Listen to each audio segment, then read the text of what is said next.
नमस्ते दोस्तों, मेरा नाम विशाल है और आज जो कहानी मैं आप लोगों के लिए लेके आया हूं, इसे सुनने के बाद आपको डर का सच में एहसास हो जाएगा। वैसे तो आपने आज तक ट्रक ड्राइवरों की बहुत कहानियां सुनी होंगी, लेकिन मुझे पूरा भरोसा है कि आज की हमारी यह कहानी सुनकर आपके रोंगटे खड़े होने वाला है। बस मेरी आपसे इतनी गुजारिश है कि आप लोग इस कहानी को लास्ट तक सुनिएगा। साथ ही अगर आप पहली बार हमारे इस चैनल पर आए हैं तो चैनल को अभी सब्सक्राइब कर लीजिए। ऐसा करने से हमारी और आपकी नजदीकियां बढ़ जाएंगी और आगे आने वाली वीडियो आप तक आसानी से पहुंच जाएंगी। तो ज्यादा समय ना लेते वीडियो को शुरू करते हैं। आज की कहानी हमारे एक सब्सक्राइबर मनोज ने भेजी है, जो कि एक ट्रक ड्राइवर है। तो चलिए अब यह कहानी मनोज के पॉइंट ऑफ व्यू से सुनते हैं। दोस्तों, मेरा नाम मनोज है और मैं उत्तर प्रदेश के कुशीनगर जिले का रहने वाला हूं। मैंने ट्रक चलाने का काम बहुत कम उम्र में ही शुरू कर दिया था, क्योंकि मेरे घर पैसों की बहुत तंगी थी। जब मैं 18 साल का था तभी से मैं अपने मौसा जी की ट्रक चलाने लग गया था। लेकिन जो डरावनी घटना मैं आपके साथ शेयर करने जा रहा हूं, वह तब की है जब मैं 40 साल का था। आज मुझे ट्रक चलाते हुए लगभग 25 साल हो चुके हैं, लेकिन उस घटना के बाद मैंने मेरे जीवन में ट्रक चलाते वक्त कभी भी शॉर्टकट रास्ता नहीं अपनाया। दरअसल यह घटना उस वक्त की है जब हमारे देश में कोरोना काल के दौरान लॉकडाउन लगा हुआ था और किसी को भी कहीं पर भी आने जाने की इजाजत नहीं थी, सिवाय इमरजेंसी सेवाओं के। उस वक्त मैंने अपनी गाड़ी मेडिकल लाइन में दवाओं को लाने और ले जाने में लगा रखी थी, इसीलिए मुझे लॉकडाउन में भी गाड़ी चलानी पड़ रही थी। उस दिन मैंने ट्रक में लुधियाना से छरिया लोड किया और मुझे यह छरिया हैदराबाद पहुंचाना था। दोपहर के 5 बजे तक ट्रक में पूरा छरिया लोड हो चुका था। फिर लगभग शाम के 7 बजे तक मैं थोड़ा आराम करने के बाद अपने ट्रक को लेकर अपनी मंजिल की ओर चल पड़ा। मुझे यह सामान अगले दिन शाम तक हैदराबाद पहुंचाना था, इसलिए मैं काफी तेज रफ्तार में चल रहा था। अब ये बात तो आप लोग भी जानते हैं कि जितना सांस लेना जरूरी होता था, लॉकडाउन के टाइम पर मास्क लगाना भी उतना ही जरूरी था, क्योंकि अगर गलती से भी कहीं पर पुलिस वालों ने बिना मास्क के देख लिया तो चालान काटने में देरी नहीं लगेगी। यही सोचकर मैंने जब ट्रक स्टार्ट किया था उसी वक्त मास्क लगा लिया था। अब लगातार मैं अपनी मंजिल की ओर बढ़ रहा था।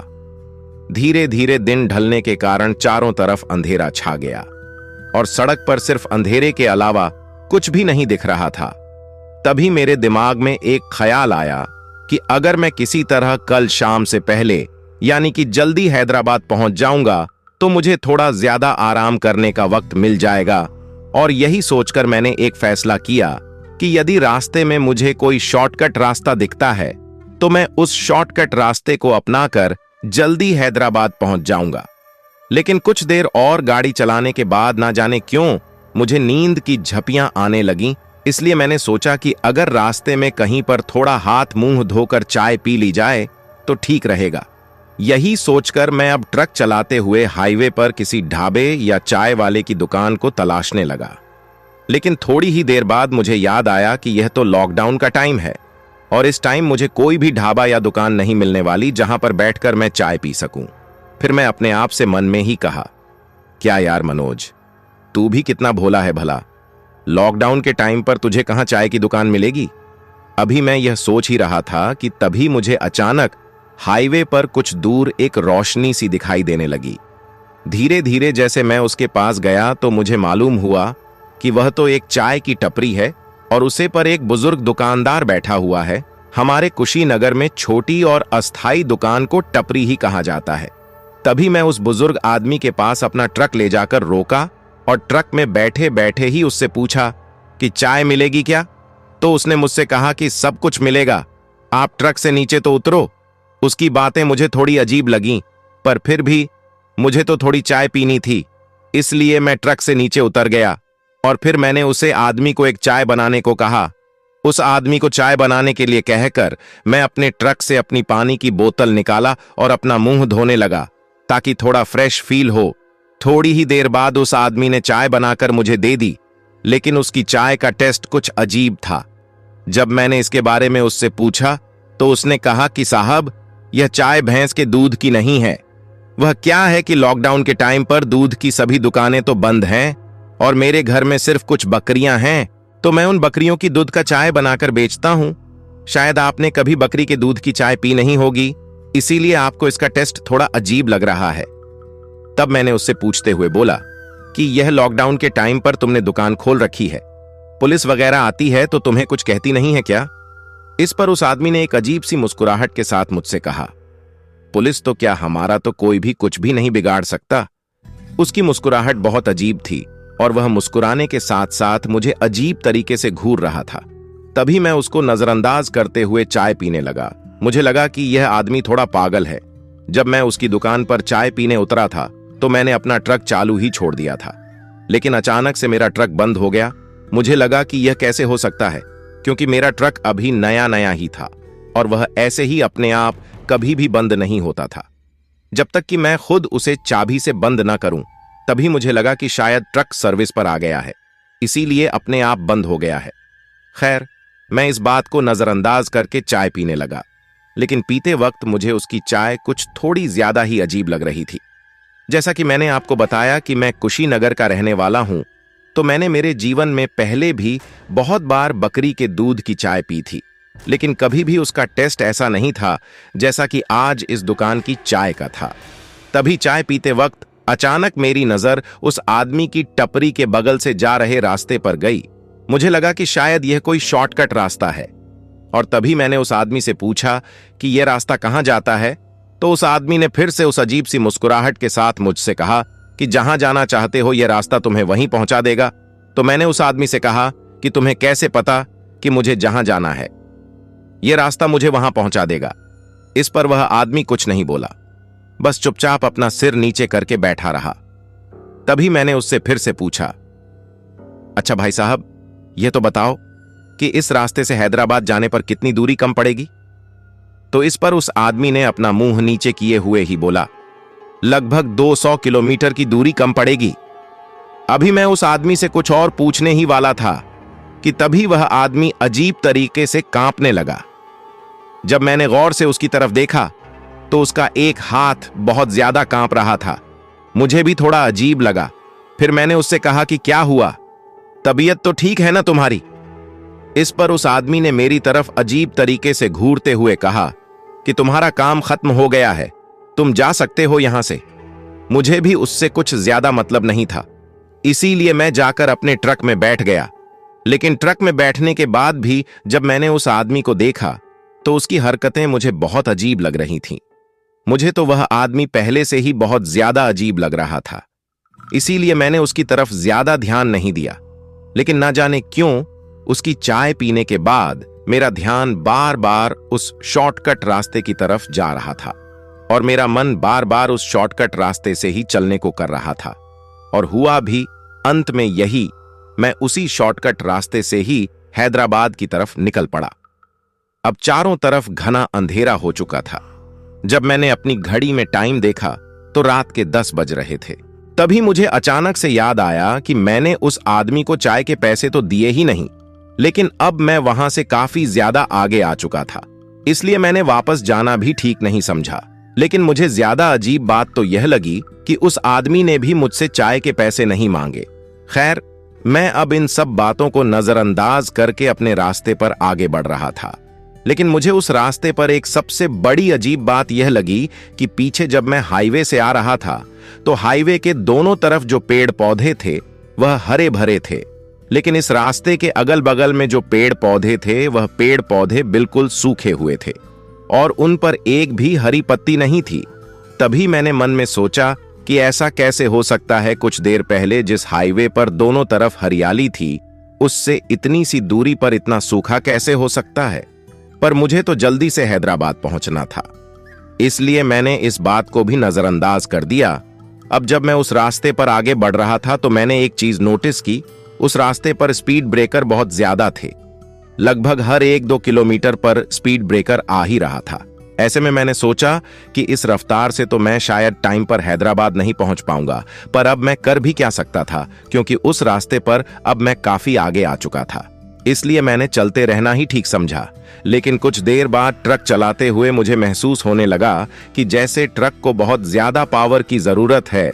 ऐसा तब होता है जब ट्रक में पीछे की तरफ कुछ बहुत ज्यादा भारी सामान लोड किया हुआ हो। लेकिन आज तो ट्रक में ऐसा कुछ भी नहीं था, लेकिन फिर भी ट्रक इतना पावर क्यों ले रहा था, जैसे उसके पीछे कोई बहुत भारी सामान लोड किया हुआ हो। अब बार बार मुझे इस चीज का एहसास होने लगा था कि ट्रक को चलने में बहुत ज्यादा दिक्कत आ रही है। इसीलिए मैंने ट्रक को रोककर एक बार चेक करने की सोची। लेकिन रोकने से पहले सामने के रास्ते का मंजर देखकर मेरा ट्रक रोकने का दिल नहीं कर रहा था, क्योंकि वह रास्ता बहुत ही ज्यादा उबड़ खाबड़ और देखने में बहुत दर्दनाक लग रहा था। खैर, वैसे तो मुझे इतना ज्यादा डर नहीं लगता था, लेकिन आखिर हूं तो मैं भी एक इंसान ही। तभी मैं ट्रक चलाते हुए मन ही मन सोच ही रहा था कि कहीं कोई अच्छी सी जगह दिख जाए या फिर कोई इंसान दिख जाए तो मैं ट्रक को रोककर इसको चेक कर लूंगा और उस इंसान से पूछ भी लूंगा कि रास्ता इतना वीरान और सूखा क्यों है, और ये मुझे हैदराबाद कब तक पहुंचा देगा। बस मेरे यह सोचने भर की देरी थी और मुझे रास्ते पर आगे एक औरत लाल साड़ी में सर पर एक बैग को लेकर चलती हुई दिखी। उसे देखकर मैंने सोचा कि इतनी रात को यह औरत बैग लेकर कहां जा रही है।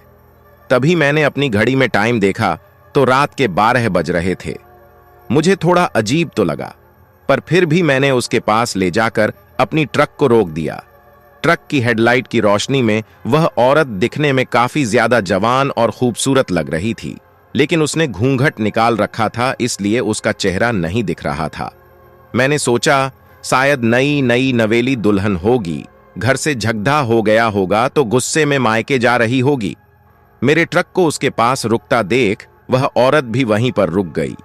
तभी मैंने उस औरत से पूछा कि यह रास्ता कितना लंबा और है, लेकिन शायद ट्रक के इंजन की आवाज में उसे कुछ सुनाई नहीं दे रहा था। इसीलिए मैंने नीचे उतरकर ही उससे बात करना ठीक समझा। तो अब मैं ट्रक को चालू छोड़कर ही केबिन से नीचे उतरा और उस औरत के पास गया। लेकिन जैसे ही मैं उतरकर उस औरत की तरफ आगे बढ़ने लगा तो उस औरत ने अपने बैग से अपनी खंजर निकाली और मेरी तरफ आगे बढ़ा दी। ये देखकर मैं बहुत ज्यादा डर गया। तभी मैंने उससे कहा कि घबराने की कोई बात नहीं है, मैं सिर्फ रास्ता भटक गया हूं और मैं आपसे रास्ता पूछने के लिए ही नीचे उतरा हूं, आप मुझे गलत ना समझे। इस पर वह औरत कुछ नहीं बोली, लेकिन उसने अपने हाथ में ली हुई खंजर को नीचे कर लिया। दरअसल खंजर हमारे कुशीनगर में एक प्रकार का औजार है, जिसे कुछ भी लकड़ी या अन्य चीजों को काटने के लिए काम में लिया जाता है। अभी मैं उस औरत से कुछ और पूछने ही वाला था कि तभी उसने अपना घूंघट ऊपर किया और उसके घूंघट ऊपर करते ही मैं तो मदहोश हो गया, क्योंकि वह दिखने में काफी ज्यादा खूबसूरत थी। रात के अंधेरे में उसका गोरा चेहरा और ज्यादा खूबसूरत लग रहा था। तभी मैंने अपने आप को संभालते हुए उस औरत से पूछा कि क्या यह रास्ता आगे जाकर ठीक होगा या ऐसे ही उबड़ खाबड़ रहेगा। तभी उस औरत ने कहा कि नहीं, यह ज्यादा आगे तक ऐसा नहीं है, आगे जाकर अच्छा रास्ता है। लेकिन उसकी आवाज सुनते ही मुझे बहुत अजीब लगा, क्योंकि वह जितनी दिखने में खूबसूरत थी उसकी आवाज उतनी ही बदसूरत, या फिर यूं कहे कि अच्छी नहीं थी, क्योंकि उसकी आवाज बिल्कुल मर्दों की तरह थी। जब वह बोल रही थी तो मुझे ऐसा लगा जैसे कोई औरत नहीं बल्कि कोई लड़का बोल रहा हो, लेकिन मेरा ध्यान उसकी आवाज से ज्यादा उसकी खूबसूरती पर जा रहा था। इसीलिए मैंने उससे पूछा कि आप इतनी रात को कहां जा रही हो, और वह भी बैग को लेकर। तो इस पर उस औरत ने कहा कि लॉकडाउन का समय चल रहा है ना, तो दिन के समय तो बाहर जा नहीं सकते, इसलिए मैं रात के समय ही चलती हूं। यहां से मेरा मयका 10 किलोमीटर है, मुझे वहां जाना है। तो मैंने सोचा कि हो सकता है यह औरत सच बोल रही हो, क्योंकि उस समय लॉकडाउन में माहौल भी ऐसा ही था। तभी अचानक मेरा ट्रक अपने आप ही बंद हो गया। जब तक ट्रक चालू था तब तक तो सड़क पर हेडलाइट की रोशनी थी, लेकिन जैसे ही ट्रक बंद हुआ तो चारों तरफ अंधेरा छा गया। अब जैसे ही उस अंधेरे में मैंने अपनी नजर उस औरत की तरफ घुमाई तो मेरे तो होश ही उड़ गए, क्योंकि हेडलाइट की रोशनी में वह औरत जितनी खूबसूरत और जवान दिख रही थी, अंधेरा होते ही वह औरत उतनी ही ज्यादा बदसूरत और बूढ़ी नजर आ रही थी। उसका चेहरा एक तरफ से पूरा जला हुआ था और उसके होंठ बिल्कुल काले पड़ गए थे। अब उसका यह मंजर देखकर मैं ऊपर से नीचे तक थर थर कांपने लगा और पूरा पसीने से भीग गया। मेरी यह हालत देखकर वह औरत एक अजीब तरीके से मुस्कुराने लगी। अब जैसे जैसे वह औरत मुस्कुरा रही थी वैसे वैसे ही उसके होठों से खून टपक रहा था। यह सब देखकर मैं तो वहां जैसे पत्थर की तरह ही जम गया था। मैं हिलना और चिल्लाना चाहता था पर मेरे मुंह से आवाज निकल ही नहीं रही थी और पैरों को तो जैसे किसी ने वहीं पे जकड़ लिया हो। उस औरत और मेरे बीच में सिर्फ कदम का ही फासला था। अब वह औरत धीरे धीरे मेरी तरफ आने लगी। यह देखकर मेरे दिल की धड़कन की रफ्तार चौगनी हो गई थी। मुझे ऐसा लग रहा था कि मुझे बस अब हार्ट अटैक आने वाला है। वह औरत मुझे अजीब तरीके से मुस्कुराते हुए घूर रही थी और उसके अंदर से अजीब सी आवाज आ रही थी। साथ ही उसके होठों से खून की बूंदें अपने आप ही टपक रही थीं, जैसे अभी अभी उसने किसी का खून पिया हो। उस औरत की मुस्कुराहट बिल्कुल उस आदमी की तरह थी जिसने शाम के वक्त उस टपरी पर मुझे चाय पिलाई थी और जिसने मुझे यह शॉर्टकट रास्ता दिखाया था। यह औरत बिल्कुल उसी की तरह मुझे घूर रही थी और मुस्कुरा रही थी। मैंने सोचा को यहां से भागने में ही भलाई है, बस जान बच जाए। अभी मैं वहां से भागने ही वाला था कि तभी उस औरत ने अपने सर पे रखा बैग को फेंक दिया। जब मैंने उस बैग की तरफ देखा तो मेरी तो पैरों तले जमीन खिसक गई, क्योंकि वह कोई कपड़ों का बैग नहीं था, बल्कि वो बैग इंसान की हड्डियों से भरा था, जिसमें बहुत सारे इंसानी कंकाल थे। यह देखकर तो मैं अब डर के 7वें आसमान पर था। यह सब देखकर मैं समझ चुका था कि मैं बहुत गलत रास्ते पर आ चुका हूं और इसके साथ ही मैं बहुत बुरी तरीके से फंस भी चुका हूं, क्योंकि यह औरत अब मुझे जिंदा नहीं छोड़ेगी। और उस बैग की तरफ देखकर मैं यही सोच रहा था कि इन लोगों को भी इस औरत ने मार दिया होगा और यह उन्हीं सब लोगों के कंकाल हैं और आज के बाद एक कंकाल मेरा भी इनमें शामिल हो जाएगा। अब वह औरत धीरे धीरे मुस्कुराने के साथ साथ हंसने भी लगी। अभी यह सब चल ही रहा था कि तभी पता नहीं अचानक से वहां पर अंधेरे में से एक आदमी आया। उस आदमी को आता देख मुझे अपनी जान बचने की कुछ उम्मीद दिखने लगी। मुझे लगा कि यह आदमी यहां आकर मुझे इस औरत से छुड़ा लेगा, लेकिन जैसे ही वह आदमी करीब आया तो उसका चेहरा देखकर मेरे बचने की उम्मीद के बजाय मेरे मरने की संभावना ज्यादा बढ़ गई, क्योंकि यह वही आदमी था जिसने मुझे उस टपरी पर चाय पिलाई थी। मेरे नजदीक आकर वह आदमी मुझसे बोला, क्यों ड्राइवर बाबू, बिना पैसे दिए ही चले आए? चाय के पैसे कौन देगा? तभी मैं उन दोनों से कहना चाहता था कि तुम्हारे चाय के पैसे ले लो, पर मुझे छोड़ दो, मेरी जान बख्श दो, लेकिन मेरे हलक से तो आवाज बिल्कुल नहीं निकल रही थी। अचानक उस चुड़ैल औरत ने मेरे सीने पर एक लात मारी और मैं अचानक पीठ के बल सड़क पर गिर पड़ा। मुझे अब समझ आ चुका था कि यह लोग मुझे जान से मार डालेंगे। अभी मैं उठकर वहां से भागना चाह ही रहा था कि तभी वह चुड़ैल अचानक से उछलकर मेरे सीने पर बैठ गई और उसने मुझे मारने के लिए अपने हाथ में चाकू ले रखी थी। अभी वह उस चाकू से मेरे ऊपर वार करने ही वाली थी कि तभी अचानक मेरा फोन बजा और मेरे फोन के बजते ही वह औरत अचानक से चिल्लाने लगी और जोर जोर से अपने दोनों कानों को दबाने लगी, जैसे उसे मेरे फोन की आवाज बहुत तकलीफ दे रही हो।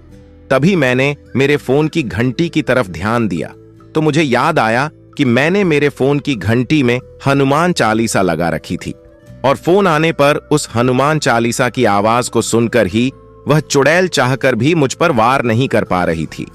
तभी मैंने दिमाग लगाया कि अगर मैंने इस फोन को उठा लिया और यह घंटी बंद हो गई तो घंटी बजने के बंद होते ही यह चुड़ैल मेरे ऊपर फिर से बैठ जाएगी। इसीलिए मैंने फोन ना उठाना ही ठीक समझा, लेकिन फोन कुछ देर बाद ही कट गया और घंटी बजना बंद हो गई। घंटी बजने के बंद होते ही वह चुड़ैल मेरे ऊपर फिर से वार करने ही वाली थी कि तभी फिर से फोन बज उठा और फिर से फोन में हनुमान चालीसा की आवाज बजने लगी। इसके साथ ही इस बार अचानक से पता नहीं कैसे पर मेरा ट्रक अपने आप ही चालू हो गया और ट्रक के चालू होते ही ट्रक की हेडलाइट की रोशनी जली और मेरे आसपास उजाला हो गया। उजाला होते ही वह चुड़ैल औरत और वह आदमी वहां से गायब हो गए, लेकिन अभी भी मेरे फोन में हनुमान चालीसा बज रहा था। कोई तो था जो बार बार मेरे फोन पर फोन किए जा रहा था, जिसकी वजह से वह हनुमान चालीसा बज रही थी। अब मैं समझ चुका था कि अगर इस चुड़ैल और उस आदमी के चंगुल से बचना है तो हनुमान चालीसा ही एकमात्र मेरा सहारा है, जो कि मुझे यहां से सुरक्षित बाहर निकाल सकता है। इसलिए मैं अपने शरीर का पूरा जोर लगाकर तुरंत उठा और ट्रक के केबिन में चढ़कर म्यूजिक सिस्टम में फुल आवाज में हनुमान चालीसा चला दी और इसके साथ ही ट्रक को फुल स्पीड में वहां से दौड़ाया। अब मैं ट्रक को फुल स्पीड में भगाए जा रहा था, तभी हनुमान चालीसा की आवाज के साथ मुझे मेरे पीछे से ऐसी आवाजें आ रही थीं जैसे कोई चिल्ला रहा हो, जैसे किसी का कुछ छूट गया हो। लेकिन मैं उन सभी आवाजों को नजरअंदाज करके सिर्फ अपने ट्रक चलाने पर ध्यान दिया। ट्रक चलाते वक्त मैंने सोचा कि आज किसका फोन आया होगा जिसकी वजह से मेरी जान बची है। मैं देखना चाहता था कि आखिर किसकी वजह से आज मेरी जान बची है। इसीलिए मैंने अपना मोबाइल निकाला और देखना चाहा कि किसका फोन आया है। तभी मेरे दिमाग में आया कि हो सकता है वह चुड़ैल और वह आदमी अभी भी मेरा पीछा कर रहे हो। मुझे अभी मोबाइल नहीं निकालना चाहिए। इसलिए मैंने पूरा ध्यान सिर्फ ट्रक चलाने पर लगाया और जब मैं हैदराबाद वाली मेन रोड पर आ जाऊंगा और कोई घनी आबादी वाला इलाका आ जाएगा, तभी मैं ट्रक को रोककर फोन को देखूंगा। लगभग 2 घंटे तक गाड़ी लगातार भगाने के बाद जब मैं हैदराबाद के आबादी वाले इलाके में एंटर हो गया और मुझे पूरा यकीन हो गया कि अब मेरी जान को कोई खतरा नहीं है, तब मैंने सड़क के किनारे ट्रक को रोका और फोन निकालकर अपना फोन चेक किया। जब मैंने फोन चेक किया तो पाया कि वह फोन मेरी माताजी ने किया था। तब मैंने सोचा कि उसे भी चिंता हो रही होगी कि मेरे इतनी बार फोन करने के बावजूद भी फोन क्यों नहीं उठाया। इसलिए मैंने वापस अपनी माताजी को कॉल बैक किया और जब मैंने अपनी माताजी को वापस कॉल बैक किया और उसकी जो बात सुनी, उसे सुनकर मेरी आंखों में आंसू आ गए। मेरी माताजी ने कहा कि आपकी बेटी बार बार आपसे बात करने की जिद कर रही थी और कह रही थी कि मुझे अभी पापा से बात कराओ, इसीलिए मैं बार बार आपको कॉल कर रही थी, पर आप हो कि फोन उठा ही नहीं रहे थे। दरअसल मैं आपको बताना भूल गया कि अभी कुछ साल पहले ही मेरी शादी हुई थी और मेरी एक 8 साल की बेटी है। तब मैंने सोचा कि आज मेरी बेटी की वजह से मेरी जान बच गई। अगर मेरी बेटी मुझसे बात करने की जिद ना करके फोन ना करती तो आज तो मैं मर ही चुका था। इसीलिए आपसे विनती है कि बेटियों को बोझ ना समझे। बेटियां बहुत अनमोल हैं। और उस दिन के बाद अब जब भी मैं माल की डिलीवरी करने के लिए ट्रक लेकर कहीं बाहर जाता हूं और अगर मेरी बेटी का फोन आए तो काम को छोड़कर पहले अपनी बेटी से बात करता हूं। आखिर यह जीवन दान मुझे मेरी बेटी की वजह से ही मिला है। इसके साथ ही उस दिन के बाद मैंने शॉर्टकट रास्ते अपनाना छोड़ दिया है। लेकिन जब मैंने उस शॉर्टकट रास्ते और उस चाय वाली टपरी की बात अपने साथ वाले ड्राइवरों को बताई तो उन्होंने मुझे बताया कि आज से कुछ साल पहले वह बाप और बेटी उस चाय की टपरी को चलाया करते थे। लेकिन एक दिन शायद कोई ट्रक वाला शराब पीकर ट्रक चला रहा था और उसने उनकी टपरी को टक्कर मार दी। उस टक्कर में वह बाप और बेटी भी मारे गए। तभी से वह बाप और बेटी ट्रक वालों को रोककर वहां चाय पिलाते हैं और उस शॉर्टकट रास्ते पर जाने के लिए उनको गुमराह करते हैं और उनसे अपनी मौत का बदला लेते हैं। तो दोस्तों, यह थी हमारी आज की रूह कपा देने वाली कहानी। ये कहानी आपको कैसी लगी कमेंट बॉक्स में कमेंट करके जरूर बताना। और अगर अभी तक चैनल को सब्सक्राइब नहीं किया है तो कृपया करके चैनल को सब्सक्राइब कर लीजिए। आपका यह छोटा सा सहयोग हमें आपके लिए ऐसी ही कहानियां लाने के लिए प्रोत्साहित करता है। धन्यवाद। फिर मिलते हैं कल ऐसे ही कहानियों के